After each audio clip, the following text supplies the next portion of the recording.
Imagine viver em um mundo onde um homem podia dizer: "O Estado sou eu", e todos simplesmente aceitavam. Onde reis se achavam deuses, e onde a riqueza de uma nação não vinha do povo, mas do ouro que ela conseguia arrancar do mundo. Essa é a história do absolutismo e do mercantilismo, a união perfeita entre poder total e ambição sem limites. Séculos atrás, a Europa fervia, reinos se expandiam, colônias surgiam, e o mundo conhecido crescia a cada navio que cruzava o oceano. Mas por trás de toda essa grandeza estava o medo, o controle e uma nova ideia de poder. O absolutismo nasceu da necessidade de ordem. Depois de guerras religiosas e revoltas internas, os reis queriam mais do que tronos. Queriam domínio absoluto. Na França, um homem personificou isto como ninguém: Luís XIV, o Rei Sol, o homem que acreditava ser a própria luz da França. Ele não dividia o poder. Ele era o poder.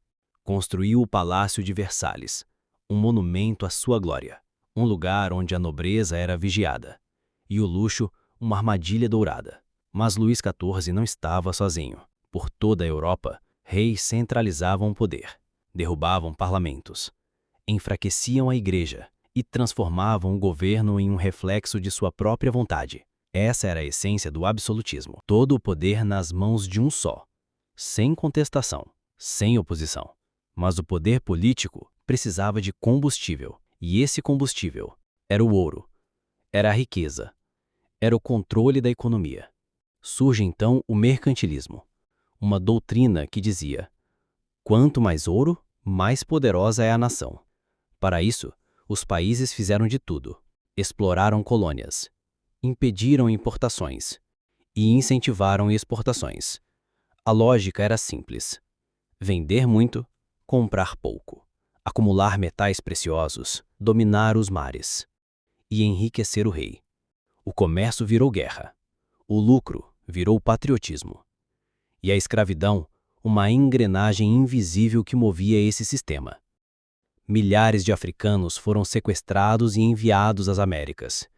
Produziam açúcar, tabaco, algodão, tudo para enriquecer as metrópoles europeias. Nas colônias, o sofrimento era a regra. Na Europa, o luxo. Enquanto reis vestiam ouro, o povo vestia farrapos. Enquanto o palácio tinha 1000 janelas, as casas camponesas não tinham sequer uma porta decente. A desigualdade crescia, mas o discurso era claro: tudo em nome da glória nacional. O mercantilismo exigia controle total. Não havia livre mercado.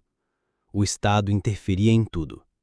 Criava monopólios, determinava preços, regulava tudo o que entrava ou saía das fronteiras. Era um jogo de xadrez econômico, onde o rei era também o comerciante-chefe da nação. O resultado? Alguns países enriqueceram, como a Inglaterra, que usou o mercantilismo para construir o maior império da história. Outros, como a Espanha, encheram seus cofres de ouro, mas não investiram em sua economia. O ouro espanhol virou luxo, mas não virou desenvolvimento. Com o tempo, o poder absoluto começou a mostrar rachaduras. A nobreza começou a questionar. O povo passou a desconfiar. E pensadores começaram a perguntar: e se o poder não fosse de um só? E se o povo tivesse voz? Surge o Iluminismo, com ideias que ameaçavam a lógica absolutista. Filosofia contra a repressão, ciência contra a superstição, razão contra a tradição. A ideia de que o rei governava por direito divino começou a ruir. O povo começou a despertar. E então vieram as revoluções. Na Inglaterra, na França, na América, o absolutismo começou a morrer. E o mercantilismo também. A economia passou a buscar liberdade. Nasceu o liberalismo econômico, inspirado em Adam Smith, com seu laissez-faire. O mundo mudava, e o tempo dos reis-deuses chegava ao fim. Mas o legado do absolutismo ficou. A ideia de que o poder pode corrompida, de que a centralização excessiva mata a liberdade. E o mercantilismo deixou outra lição. A riqueza que nasce da exploração não se sustenta. Hoje ainda vemos ecos dessas ideias. Governos que concentram demais. Políticas econômicas que favorecem poucos. E uma obsessão pelo crescimento a qualquer custo. A história não se repete, mas ela rima. Por isso é tão importante entender o passado. Reis que se achavam deuses. Nações que mediam valor em ouro. Povos que sofreram para manter palácios no pé. O absolutismo e o mercantilismo foram faces de um mesmo império.